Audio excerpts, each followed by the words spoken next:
Hi, I'm Carolina, your podcast host and expert womb healer. Over the past 5 years, I've served over 500 women to remove physical blockages in their bodies. We achieve this with Reiki. I believe healing doesn't have to be done alone, nor should it be. You will hear stories of healing, methods to heal with, and guest speakers covering taboo topics you won't hear anywhere else. Let's continue this journey of womb healing together.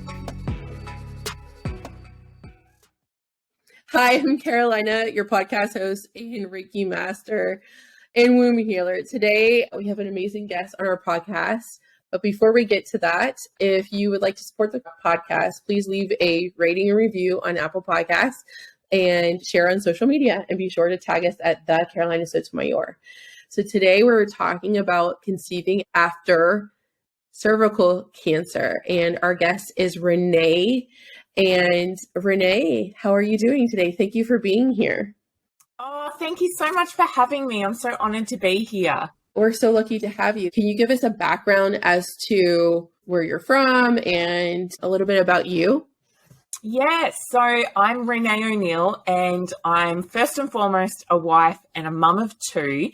And I'm also a life and business coach for mums, just helping them with their business and their, in quotation marks, balance in life, because we all know balance isn't really fully achievable.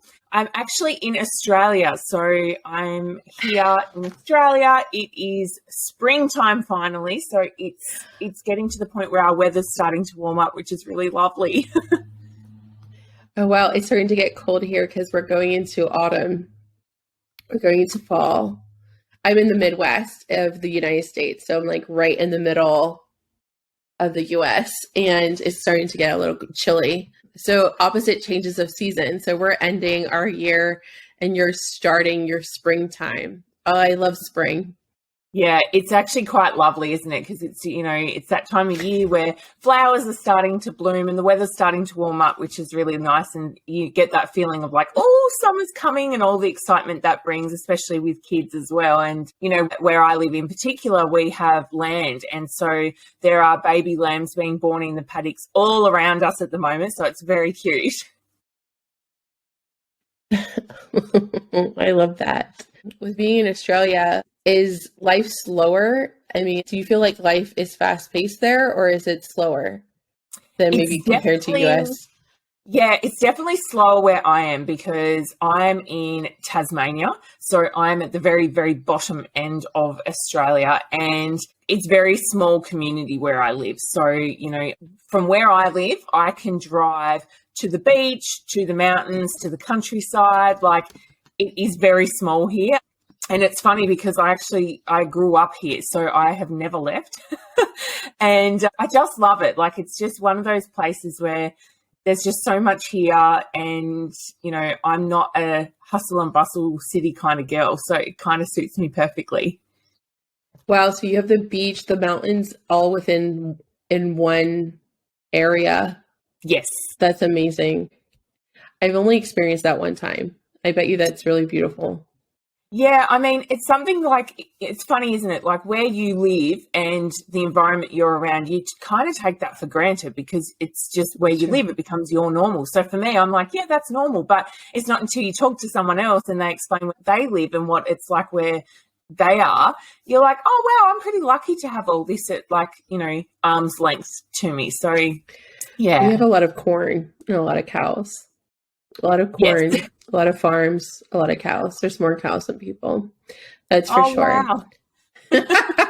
So let's dive in. So your story is quite remarkable. So you conceived after having cervical cancer. Can you tell us more about that and your story? Yeah, so I was diagnosed with cervical cancer at 22, which is quite young. And, before I guess I dive into the whole thing, I'm such an advocate for cervical cancer now because how I discovered that I had cancer was through your pap smear. And, the fact that there is this test available to women to, check for these potential signs and of cervical cancer. I just am such an advocate of women, doing what they need to take care of their own health. So yeah, I had gone for a routine pap smear and got a phone call from my GP and said, you need to go straight to a hospital right now. There's a specialist waiting to talk to you. And in the moment, I'm just like, sorry, what? What's happening? And they said to me, look, we can't explain any of this over the phone. You have to just go and meet with this doctor now, like now.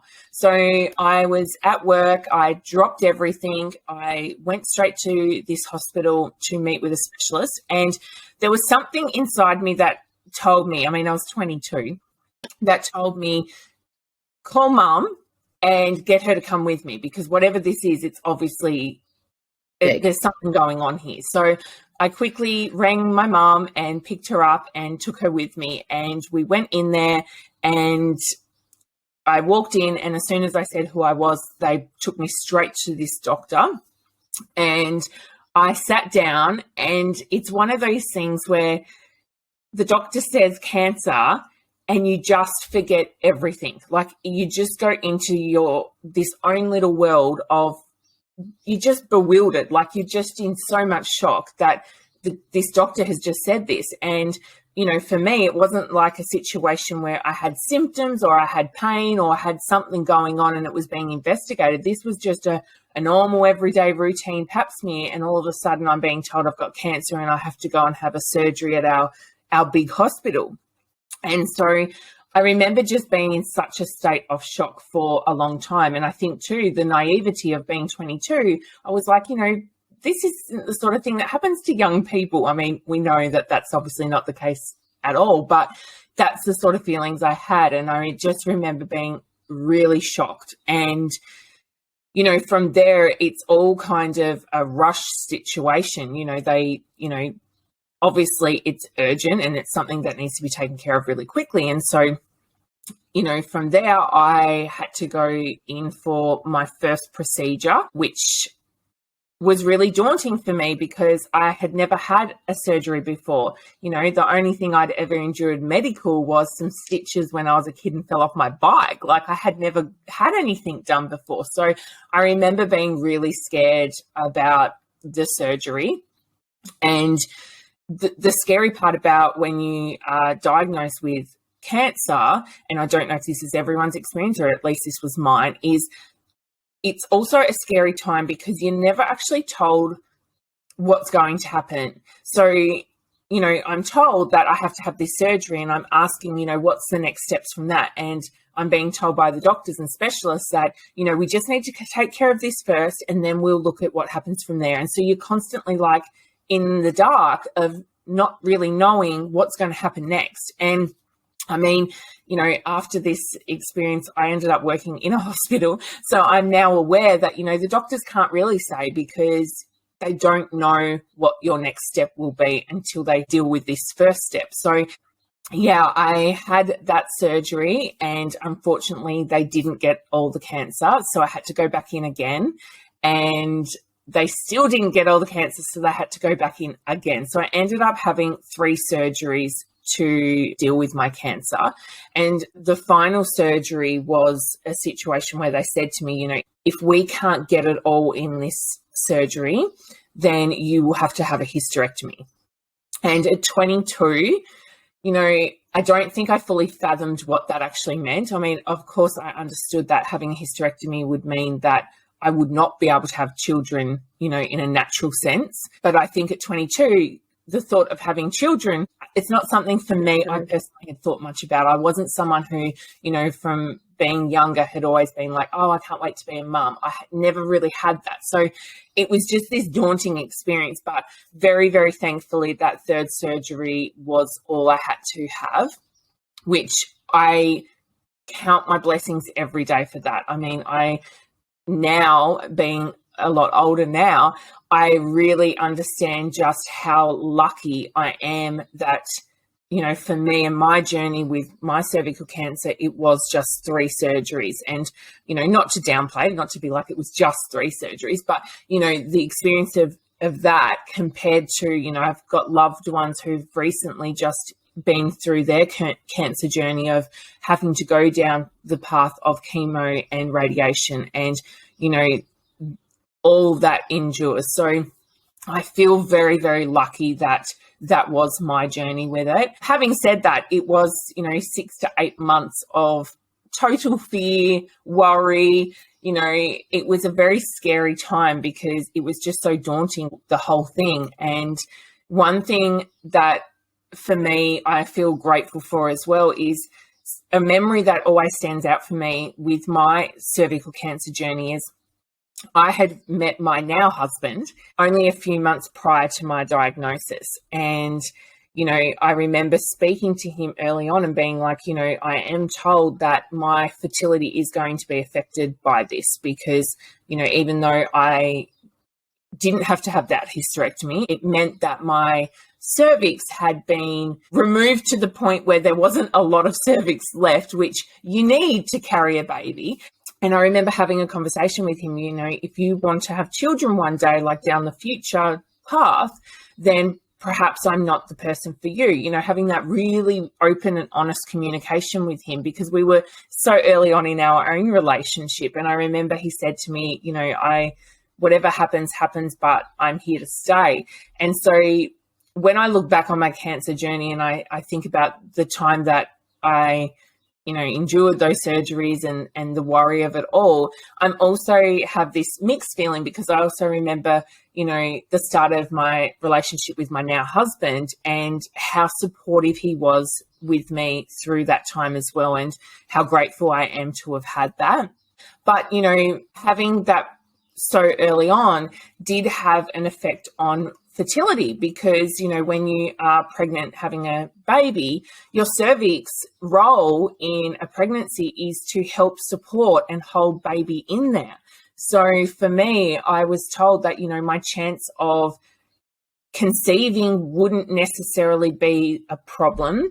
It was more that having and, making a baby to term is going to be a problem for me. And they did explain that to me and thoroughly make sure I understood how that was going to be for me. On the radar. So at 22, kids were not on the radar. They weren't even something that you were thinking about at that moment. No, not at all. So you had cervical cancer at 22. You've had these 3 surgeries. Is it 3 surgeries in 8 months? Yes. And then, so now they're explaining that because of these surgeries, you can have children. However, it would just be the effect of this cancer would be possibly not being able to carry to full term because there's not much of your cervix left. Correct. And at this point, you also have met your partner, your spouse at 22. Did you already meet him? You said you met him during this process? No, so I'd met him prior. So we'd been together. Oh, you met him prior. Yeah, so we'd been together a couple of months at this point when I had been diagnosed. Oh, wow. So it's a whirlwind. Yes. So you're meeting and dating this person and then living probably your best life at 22, like 22 is a really great age. Everything's starting to get really good, right? And then you got hit with this unbelievable cancer. So you probably tell everyone to go get regular pap smears then. Oh, I am such an advocate for it. I mean, the way technology has changed, a pap smear, or they get called different things in different countries, but, that is the earliest detection you can possibly have. And so quite often, I know my experience in working at a hospital now, women are told that they've got precancerous cells forming and they can deal with it before it goes into that next stage of actually forming into cancer. And so I just think for a test that I know is uncomfortable, I know it's not the best feeling to go in for one of these tests, but honestly, if you can have a test like that, that can prevent you going down a path that leads to far more intrusive procedures and possibly worse, I just think, why wouldn't you go and get that test done and just take care of yourself? Because there's so much they can do in the earlier stages. I mean, even for me, as someone who was diagnosed with cancer, mine was still at that point where for me it was just 3 surgeries to help me get to that point where, you know, my cancer was gone. And so I just think, you know, as women, we need to go and have these precautionary tests done to take care of ourselves and look after ourselves. And in particular with cervical cancer, I mean, that does play effect on fertility. And you know, if you're like me and you were 22 and kids weren't something you were thinking about, they might be one day. And so we just want to take care of ourselves as best as possible. When I was growing up, pap smears were like something you had to do annually. And then I think in recent years, it switched to every 3 years. And then if under certain circumstances in the US, you can go every 5 years. Yeah, so I think it depends on what country you're in. What country? Yeah, that's here in the US. And I think it also depends on your discussions that you have with your provider, your medical doctor, like what they advise for your individual case. And if you don't have a medical provider that you're doing a pap smear with, this is your sign. So if you're a spiritual person and you're like, I don't know if this is a sign, this is your sign. Go get a pap smear and you'll be in the know. You will not regret having knowledge of what is going in your womb, what's going on inside, because these are the things that you can't see. These are the things that you wouldn't know anywhere else. You wouldn't have any other way of knowing how well you're doing inside without this exam. And I think that's what's scary. And this is why I am such a big advocate for it, is I had no signs. There were no symptoms. There was nothing to suggest there was something even wrong, let alone, you know, cancer. And so the pap smears is something that, yes, please, if you are overdue or you haven't had one, please, you know, finish listening to this podcast and go and book an appointment. So at this point, you have your surgeries. Then what? You went on to live life. Like, how did you jump from there to conceiving? Yeah, I mean, it's a journey in itself, isn't it? So from there, I always, I guess, had it in the back of my mind that having children may not be on the cards for me because, you know, the doctors had said, you know, it's going to be more unlikely that you will not be able to carry a baby. They tell you how it is. They're a doctor. So they sat me down and was like, you know, if you were to fall pregnant, there's a strong chance you will miscarry. It's that carrying the pregnancy that was definitely something that was going to be a huge problem for me. And again, for me at that point in time, I really hadn't thought too much about having kids. And so, you know, my now hubby, he wasn't my hubby back then, obviously, we just enjoyed life knowing that we may not have children. And to be really honest with you, it wasn't something that played on my mind too much. You know, I very much was go with the flow, whatever's meant to be will be, you know, if children aren't in my future, I'm okay with that. I've come to terms with that. And I got to that point where I was like, you know, if this doesn't happen for me, then it doesn't happen for me. And it's funny how as time goes on, things change. And my husband now, he and I, we got to that point where we started thinking about, you know, do we want to have children? You know, is this something we want to look at? So again, we had this, you know, go with the flow approach. And so I did go off contraception and we just thought, we'll just see what happens. And crazily to us, 6 weeks after that, I was pregnant.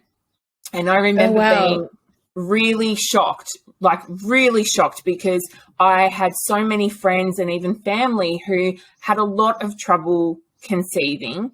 And I just thought, how can this happen? I was meant to be somebody who this was going to be such a problem for, you know, what I was just in a lot of shock, I think. And I remember going to see my oncologist who I had through my cancer treatment, because at this point I was still having to see them regularly. You sort of, I don't know what it's like in the US, but after 5 years being post cancer, you are then discharged. So at this point, I was still seeing my doctor somewhat regularly. And I remember meeting with her and saying, you know, I'm pregnant. And she was just as shocked as I was. But whilst my cancer journey didn't seem to affect my fertility of actually falling pregnant, I was a high risk pregnancy. So this is where everything changed from there. At the 13-week mark, I had to go in for a surgery. So again, it's called different things in different countries, but basically I had to have a cervical suture.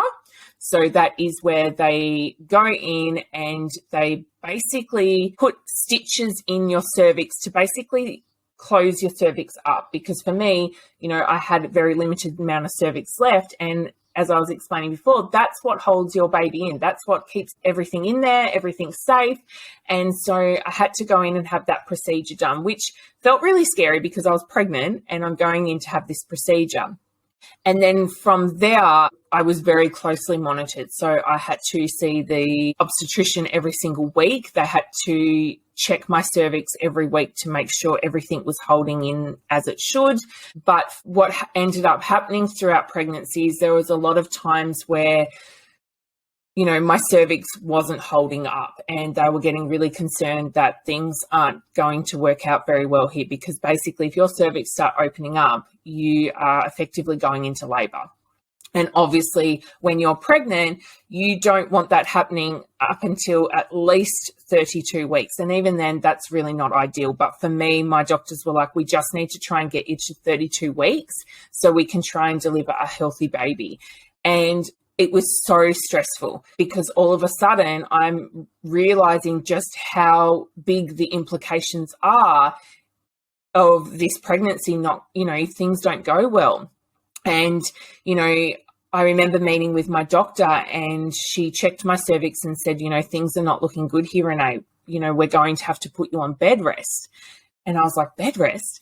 And she's like, it's strict bed rest. You need to go home now. You need to lay down, and you are only to get up to go to the toilet and have a very quick shower and lay straight back down again. So bed rest was something that I had to endure. I think it was about halfway through the pregnancy.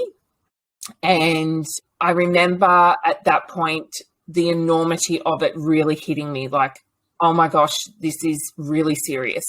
And I remember asking her, what happens from here if things still aren't going the way we want them to? And I remember being so scared just to even ask, because I was like, I don't know if I want to hear the answer.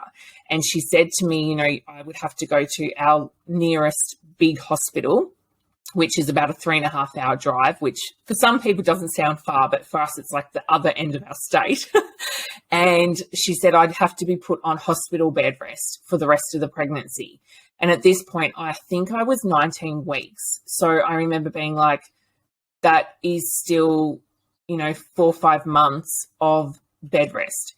And, for me, it became really real really quickly. I was like, I need to do everything in my power to prevent, things from escalating. I mean, there's nothing that you can do. Let's be honest. I mean, I can't actually control my body other than listening to what my doctor's telling me and doing right. I had a client that had to get cervical stitches, and luckily she was local here to Omaha. And I actually went with her to give her Reiki while they would have to, I forget if they were adding more in or if they were tightening. I don't remember exactly, but I was Reikiing her because she refused to get any pain medication. And she was on strict bed rest. Yeah. Too. And it was her second pregnancy and it was her last. And just had so much deep respect for the fact is that I can barely handle a pap smear.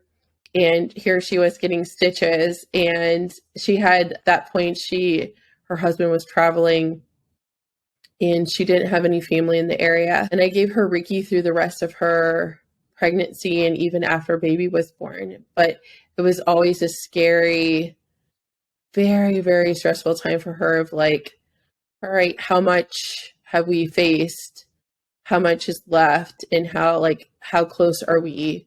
And still then she delivered a little bit early, but she made it to 37 weeks. So It was almost completely full term, but that stress is immense. How did you manage that anxiety?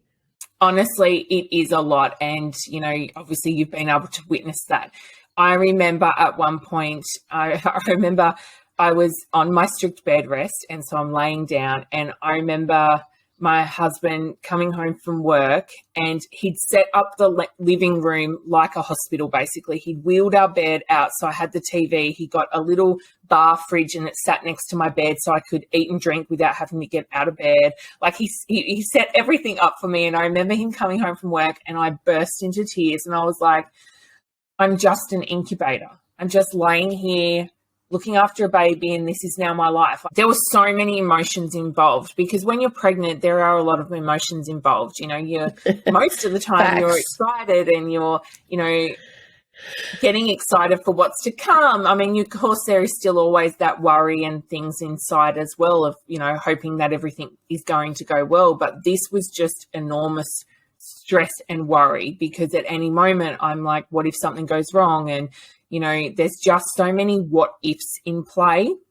And because, again, no one knows what's going to happen, it's very scary. And for me, I just wanted to get to 32 weeks, because as much as 32 weeks is really early to deliver, you know, they were telling me that hopefully baby would be okay from that point. So I'm like, we just need to get to 32 weeks. And I was counting down to try and make it a little bit better for me. But, you know, trying to take care of myself through that process, because I didn't want my stress and anxiety to stress the baby. You know, I didn't want to cause unnecessary stress than I needed to. And so I just did everything in my power to try and keep myself as calm as possible.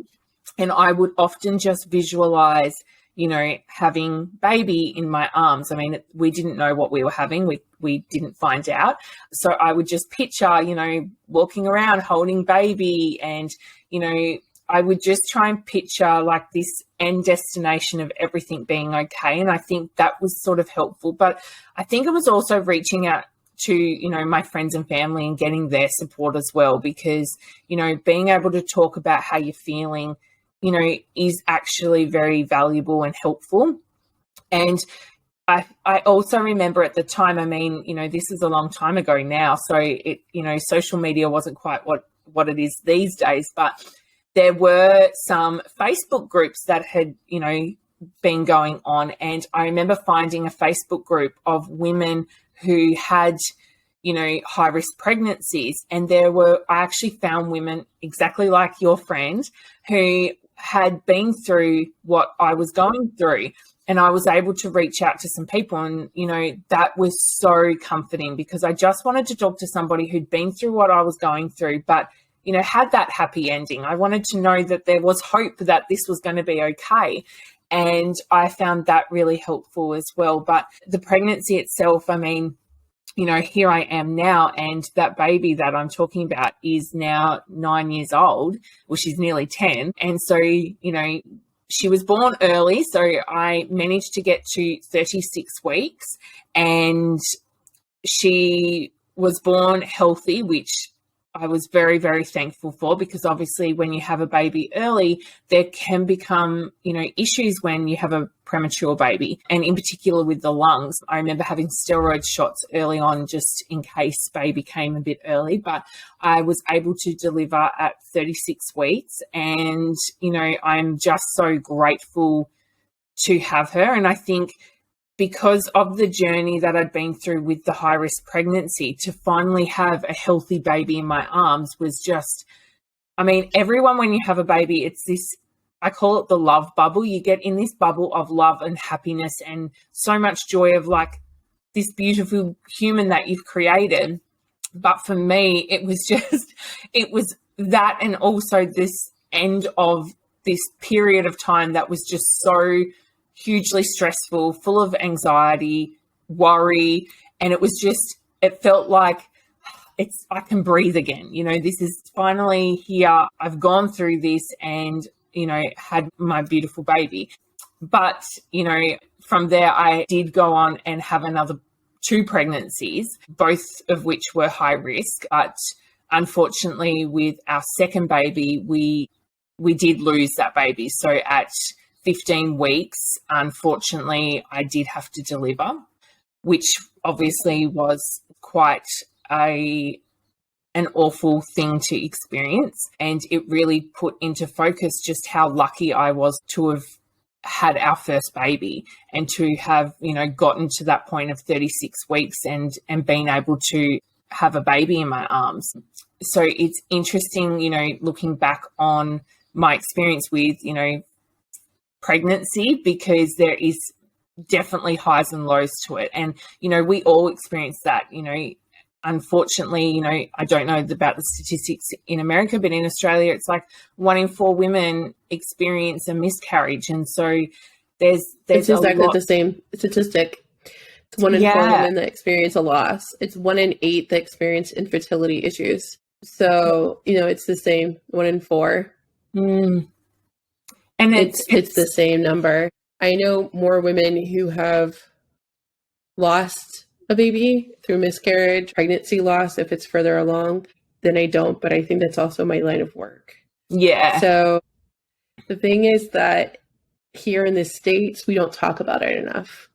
And there's a lot of suffering in silence, which I'm actively trying to break. As a society, we are learning what to say better. I think most people have the best of intentions, but when a woman loses a baby and if it's known, things like, oh, they're in a better place or things like that, they're still very hurtful. They do a lot of damage. So I think it's more prevalent than people know. And a lot of women choose not to say anything for different reasons. Some of it's guilt, some of it's shame, some of it's fear of judgment. Some of them would just rather deal with it alone because they don't want to deal with comments or questions versus, everyone's personal decision and their journey is so different, as to why they may or may not talk about it. But a lot of women suffer alone, unfortunately. Yeah, and I guess it is that personal preference. I mean, you share what you're comfortable sharing, and, at the time in going through your own grief, you might not be at that point where you want to share that with others. I know for me and my husband, we did share because we were already past that point of, typically, and I mean, this isn't to say this is what others have to do at all, but, we'd had our 12-week scan, and whilst nothing was said at that scan, I, as mother, definitely felt something wasn't right.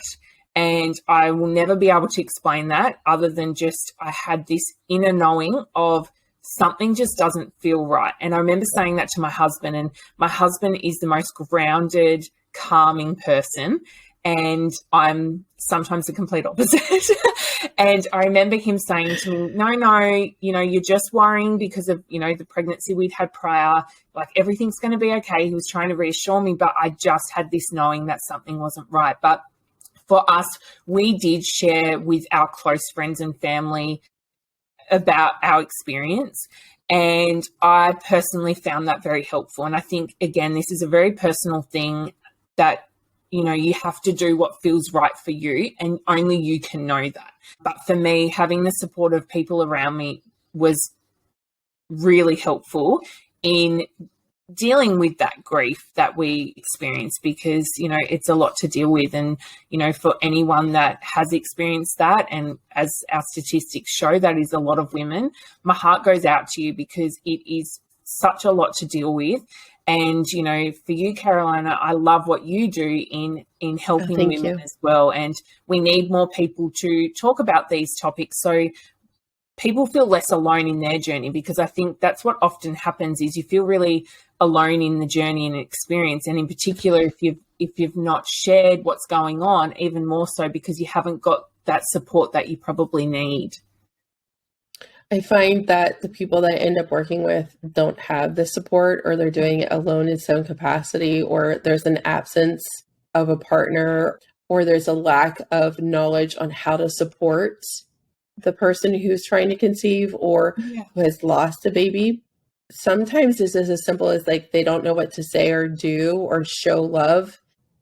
So sometimes I'll work with couples, and then I'll work with them individually, and then I'll work with them together. Or if it's out of my scope of practice, then I will say, I think actually, a couple session you should probably get a therapist. Go individually and then go together. And that actually might be a better fit depending on the situation, because I think grief with every loss is so layered, but having a neutral party help you guide that conversation is also very helpful. Yeah. And I think it does come down to that. People want to help, they want to support, but they really don't know how. They don't know what to say. And I think, having conversations like this is helpful for people to have that awareness, And I think sometimes you can get caught up in knowing what the right thing to say is. And I think just being there, being a listening ear, providing any kind of help and support you can, and knowing that it's coming from a good place, I think too, that the people in your life, care about you and they're doing their best as well. I always recommend, my husband calls me a fixer. I'm an active listener, but he calls me a fixer. My mother-in-law, God bless her, she's a doer and a fixer. If there is something that you have to do for a person that is grieving, or they're not even grieving, perhaps maybe it is, say it was one of your friends while you were on bed rest. Some things that are helpful are gift cards to restaurants, gift cards to maybe grocery delivery, or ordering them food, depending on the situation. There's so much newer things now, especially here in the US. I gave birth 6 years ago almost, and it was right before Instacart came out. But now you can order someone groceries and have it delivered to their door. If they're in an apartment, they'll take it to their apartment door. You can DoorDash, you can get food delivery from almost any place in town. So there's so many. So if there is something you want to do for someone that is high risk pregnancy, pregnant, or, grieving a loss, or newly postpartum, all of those things, just ask them, would you like to eat? And order it for them when they say that they're going to need food. Those are always well received. I think food is also a beautiful love language. Oh, absolutely. I remember after, I had my first daughter, my first baby, a friend delivering a home cooked casserole. And I remember just being so thankful for that. It's the small little things. It's, sending food. It's even just sending a text message asking how you are. It's the small things. And in particular, when you've had a baby, quite often the focus is always around the baby, which of course it should be. Right. But it's also checking in on mum, making sure mum's okay, because mum's just endured a lot over the time. And of course, everyone's excited about the new baby, but please also check on mum, because quite often mums will be struggling in silence, and quite often there'll be poker face happening, and they might not let anyone know that they might be struggling as well. So always check in on the mum as well. Always check in on the mom postpartum, 100%. You just don't know what the sleep deprivation, and maybe sometimes if there's a hormonal imbalance, or if there was when you have these high emotions, and then you also then have these steep drop-offs in hormones, you just don't know how that's going to end up for the person. So sometimes that listening ear is just the fix for it. A good cup of coffee, a good meal, and a good listening ear can solve a lot of postpartum problems. But my best advice for any person that's preparing to go into postpartum is to make sure they have a good relationship with their general practitioner, their regular doctor. And I always think it's great to have a standing relationship with a therapist, and one that is familiar with women's health. I think it's a preventative, actually. I like to think of it, even if you're not actively working through any issues, I think it's always good to have a standing relationship with a therapist, so that as a preventative. So if you do get home from the hospital and you're postpartum and you feel a little off, you don't have to go looking for a therapist. You already have a standing relationship. They know you, they know your history. and you've at least seen them once or twice during your pregnancy as a check-in. Like I compare it to like an oil tune-up. I go in once a quarter, say hello. Is there anything I need to work on? Anything like that. I even do it for my marriage, just so that if there is a crisis, I'm not starting fresh, compounded with like the issue that I have to solve or something like that. So my best advice is take account of your mental health when you come home from the hospital and have that standing relationship with a therapist or a medical provider that you trust. I think that is such amazing advice, because I know for me, especially after my first pregnancy, I did have anxiety throughout pregnancy, but also postpartum. And I think being able to reach out to people that can offer, support from a place of, real understanding and, that professionalism of being a therapist or someone is invaluable, especially postpartum, because, once baby arrives and, your world's turned upside down, all of a sudden you've got this baby that's demanding all your focus and energy and attention, you still need to take care of you. And in particular, if you are struggling or you've got anxiety or depression or, you're just not feeling yourself, reaching out for help is 100% needed. And sometimes the people closest to us aren't the right fit. We might not feel comfortable sharing just how we might be feeling. We might need that outside person to really help. So I think that's such great advice. I think the outside person is absolutely critical, because for my own birth, it was very traumatic, and we ended up with this emergency C-section. I stayed in the hospital. Actually, it was a total of like 6 days. It was almost a week. Ollie ended up in NICU, and I had the worst time trying to breastfeed, but I had not achieved everything I wanted in my birth plan, almost nothing on the birth plan. So I hung on to the breastfeeding as a coping mechanism, because I felt like completely out of control, and it was the only thing I could try to attempt. And it was giving me groundedness in what felt like a complete nightmare. And everyone who tried to talk me out of breastfeeding, I basically just banned, because I was like, either you're on my boat or not. And it wasn't until the therapist sat me down and said, you're being a little bit erratic, and you definitely has postpartum anxiety. And I said, I just don't get how my mother could tell me that I shouldn't. And even, other family members said, you don't have to feel the pressure to breastfeed. And I said, well, it's all I got left. And I think that having that serious conversation and having the therapist as a voice of reason, it was like a person I had trusted, and because I had that established relationship with her prior, so I was receiving the words from her in a different way. And then the other people that were family members were trying to voice to me, like, we want to take care of you, but you're going about this in a very unhealthy way. But I wasn't receiving that message. I just saw them as somebody that was negative.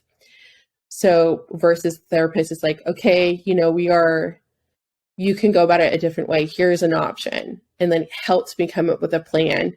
It was less triggering for me to receive the message from the therapist, because she was a neutral person, versus as a person of like my mother-in-law or my mom or friends. I just saw them instantly as like, okay, you're against me. So in my postpartum, my anxiety just got heightened from there. So a lot of postpartum, in some cases, like for mine, I had severe postpartum anxiety. You just have to make sure that you're creating these relationships. That's why as a therapist, she was safe for me. Yeah. And even though you might be close and have these great relationships before baby is born, doesn't necessarily, you just don't know how postpartum is going to go for you. You don't know how your birth's going to go, or what will trigger you, or what your relationship will be like with baby. Maybe you'll bond with baby, or maybe you won't bond with baby. And how everything unfolds is no shame to you, or guilt or blame to be had on the mom at all.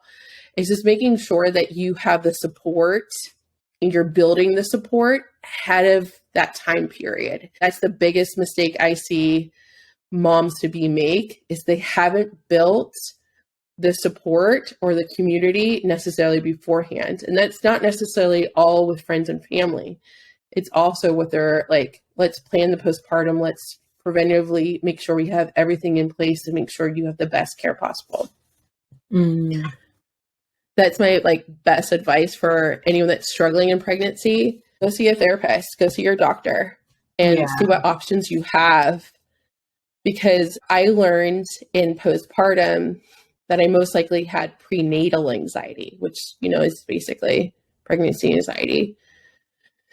And it just amplified after all the trauma happened. So it's really important that you're checking in with the people that you trust that are medical providers. And if you don't have one, then get referrals.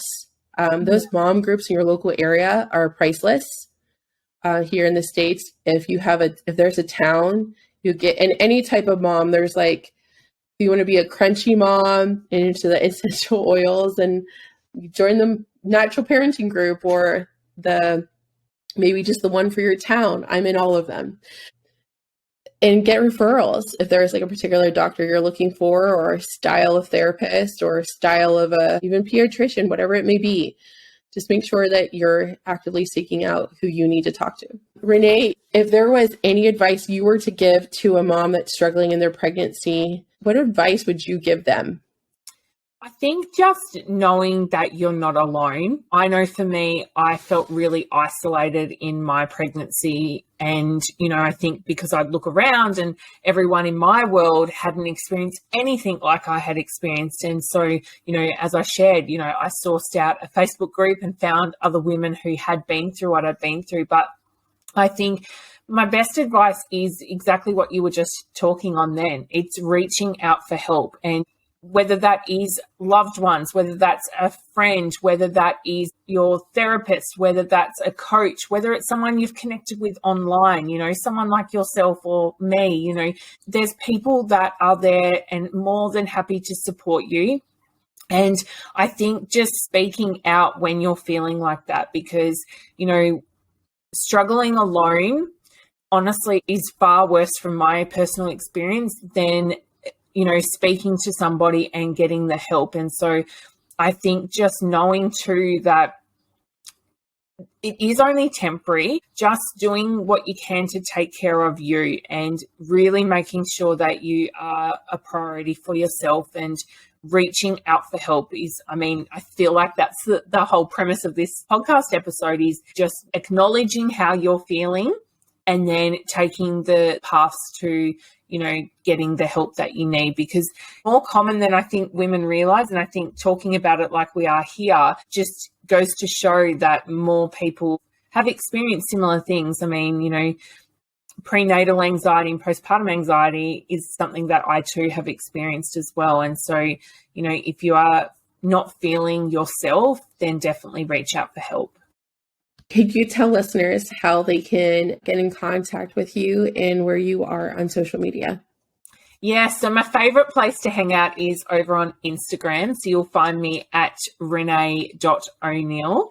I love Instagram. I more than encourage you to come and jump in my DMs and say hi. I find Instagram to be great. I've connected with so many amazing people over there.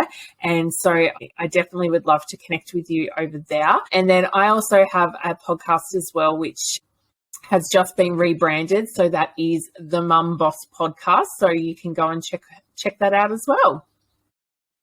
Oh, I can't wait. I'll definitely be linking it in the episode description below. Well, Renae, thank you so much for your time, and thank you for being here and sharing your story. It's definitely going to impact so many. Thank you so much for having me. I've been honored to be here.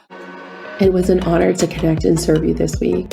If you are a spiritually curious person wanting to conceive and heal blockages in your fertility, click the link in the episode description to learn more about the Fertility Foundation Collective. Until next time, my friend, know you are loved.